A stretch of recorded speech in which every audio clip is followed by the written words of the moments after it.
So for today's video, we have a flower letter. This is flower letter number 19. And I do want to let you guys know that if you are interested in the flower letters and you guys want to sign up, that they are going to up their price just a little bit, just with postage and envelopes and, just everything kind of going up right now. They are going to up their price just a little bit for new subscribers. If you are a current subscriber, you don't have anything to worry about. Of course, like if you receive the emails, you guys have read it. But just for anybody that has not read it and you're not aware of it, they are going to go up just a little bit. It's not much at all, but I did want to let you guys know that that was changing for the flower letters. And I will put a link in the bottom of the description so you guys can click it and go on there and check it out and read it and all that good stuff. So like I said, this is flower letter number 19, so let's jump into this one and see who it is from.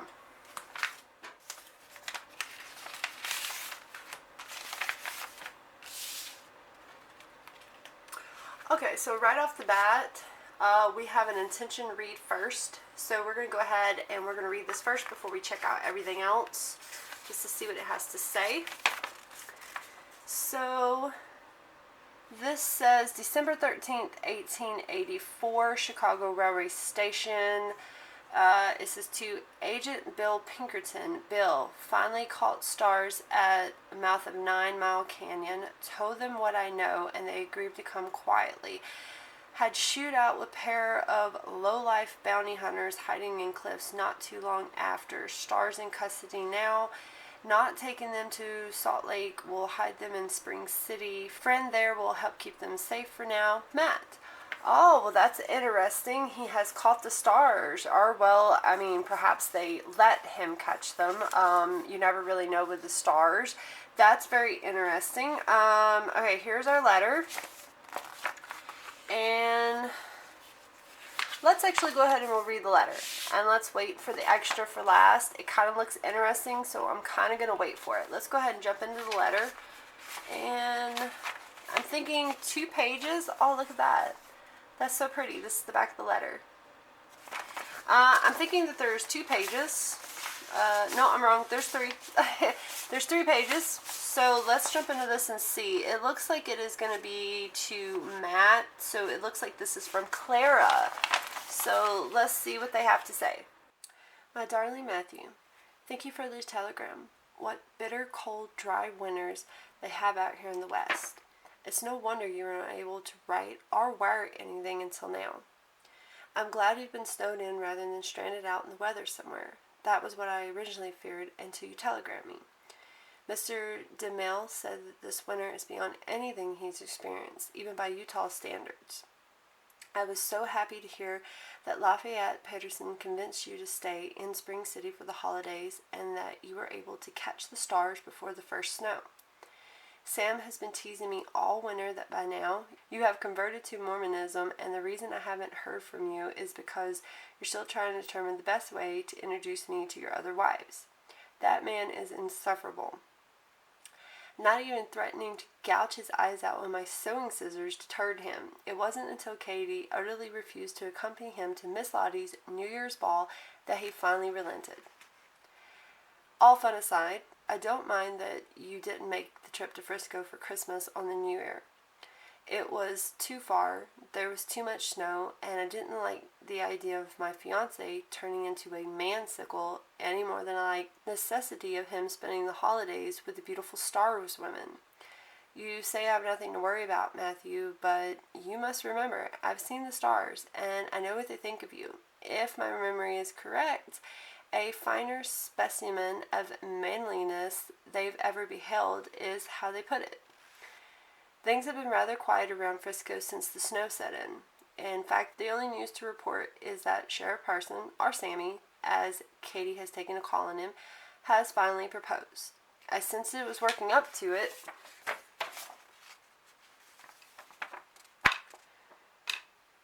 From the time she first visited the jail. He kept stopping by her shop all through November and December on the pretense of needing more handkerchiefs and gloves to send to his mother and sisters for Christmas. After he ordered his 8th pair of gloves, however, I wondered if I wouldn't have to convince Katie to propose to him, just to put the poor man out of his misery. I must say, for a strapping, widely respected sheriff who was completely civilized, one of the roughest towns in the West, he's rather tender-footed where courting ladies is concerned. But all is forgiven now. The two of them are almost too adorable for their own good. In fact, I've begun to worry that if any outlaw passes through Frisco and happens upon Sam while he's cooing at my sister, Katie Bird, as he's taking to calling her, they won't believe a word about his reputation as a sheriff. Now for the serious news. Over the past 2 months, Sam has shared with Katie and me a bit of what you've told him concerning Captain Rigby. Not much, mind. Said he didn't want to frighten us. Bless him. But just enough to put us on our guard. I must say it was rather providential that he shared what he did when he did, especially since the infamous captain himself rolled into town just 3 days ago. He came to pay Mr. Gamut an obviously unexpected visit. Truly, I thought Gamut looked frightened when I broke that mirror over his mantel last year, but I saw absolute terror in his eyes when Captain Rigby stopped him on the main street just as he was leaving Honey Craven's diner. The reason I call this providential is because last night was Miss Lottie's grand opening of her latest Vanderbilt show, the one I told you about, her Valentine's Day masquerade. Katie and I have been working like mad to prepare for it since October, and it's all come together quite gloriously, as you'll see from the French fashion plates I've been using as inspiration. I know men don't tend to care for such things as fashion and whatnot, but you were always asking to see my sketches on our train ride from Chicago, so I thought I'd at least share my inspiration with you. Anyway, as I said, yesterday was Miss Lottie's grand opening, and Katie and I were at La Petite Chateau Versailles, making sure all the masks for the serving staff fit perfectly. I was just finishing up with Miss Capito's, the baker's mask. She's left our oven to help serve in the evenings during the busy season. When I saw Mr. Gamut come in, followed by Captain Rigby, I honestly didn't know where I got the nerve to do what I did next, Matthew. But without a word, I slipped on Miss Capito's mask, relieved her of her sweetbread basket, and settled my way over to his table. I was in the process of serving heart-shaped sweet rolls to the table next to theirs when I overheard a conversation that has caused me to worry for you ever since. Mr. Gamut was sweating right through his necktie as he told the captain something about the silver being gone.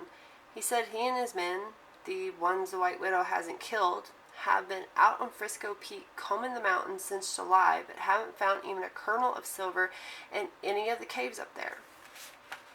At first I thought Sylvester was referring to the Horn silver mine, but then realized he couldn't because the mine was producing more silver than ever last I heard.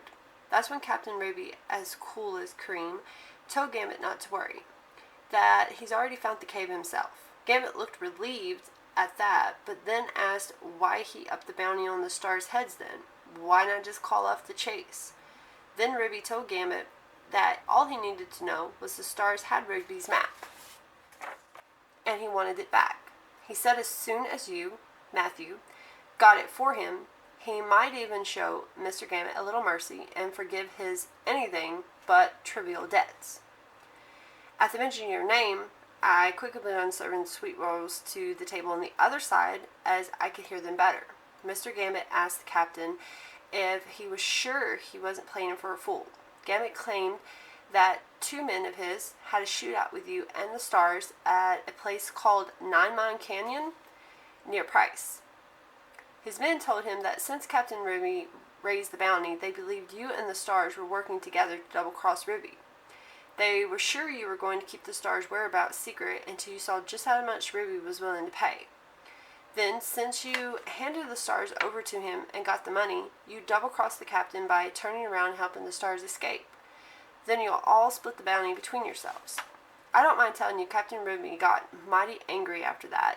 I was just sitting down a sweet roll when out of the corner of my eye, I saw him grab Mr. Gamut by his necktie. He demanded that if Gamut wanted to live long enough to see Miss Lottie's new show, he better explain real careful why he believed you capable of such bamboozlement. That's when Gambit told the captain all that he meant was that you personally knew both Miss Lottie and her sister Lizzie, that you were too fine of Pinkerton to have been chasing the stars for so long without catching them, or at least discovering the familiar connection between them. The captain laughed at that and released Gambit, straightening Gambit's tie, and told him that if it was true, it was all right. Double cross or not, he knew just how to bring you and the stars galloping back to Frisco. When Gambit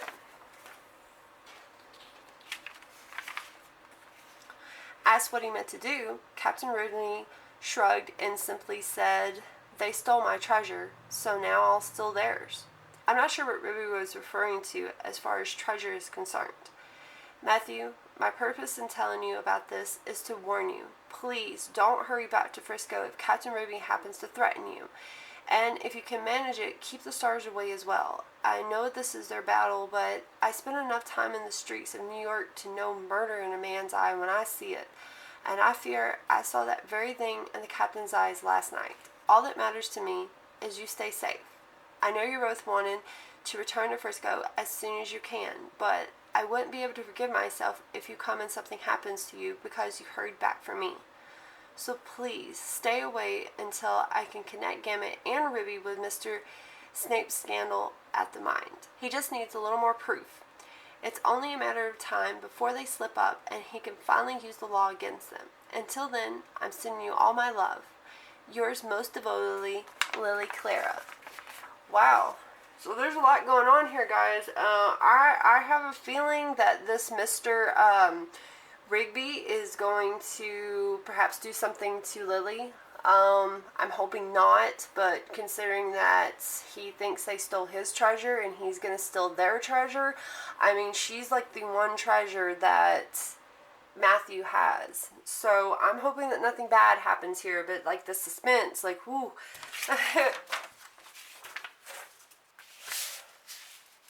So, okay, so that was our letter. Let's open this up. This could be the plates that she was talking about. So here is one of them. Let's open it up fully so you guys can see it. That's really cool. I love that. Look at those big old sleeves. I love that. She's got this tiny waist. Like, that's really cool. It would be great to have a masquerade ball, I think. And this is the bottom of it. Let's see if there's anything on the back. Oh yes, look at this. This is absolutely cool. I really, really like that. These would look really good framed. I see these all the time framed. I have a smaller one over on my desk that I usually keep. I really, really like these, and I would love to frame these on my wall. I really love her dress.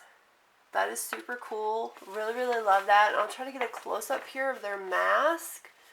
There is hers. And I don't see a mask in her hand for some reason, but just thought I'd get a close-up of it. But that's really cool. Really love that. Okay, and then we've got our business card here. And it looks like we've got two little dolls here. If you guys can see that. Now, I'm not sure what the name says. It looks like it might be like some kind of maybe Italian or something. It says some kind of soap at the bottom. So this is like a soap company. And here's the back. Oh, it says a fine Japanese silk handkerchief in every box of Elite Toilet Soap. 25 cents per box for of 3 cakes. Oh, okay. So this is like a Japanese kind of, I guess, thing, I assume. But that is super cool. Really like that.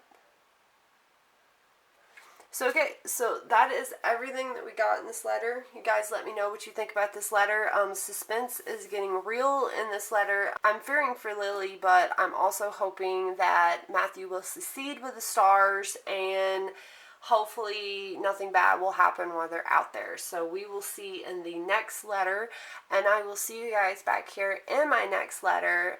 Bye.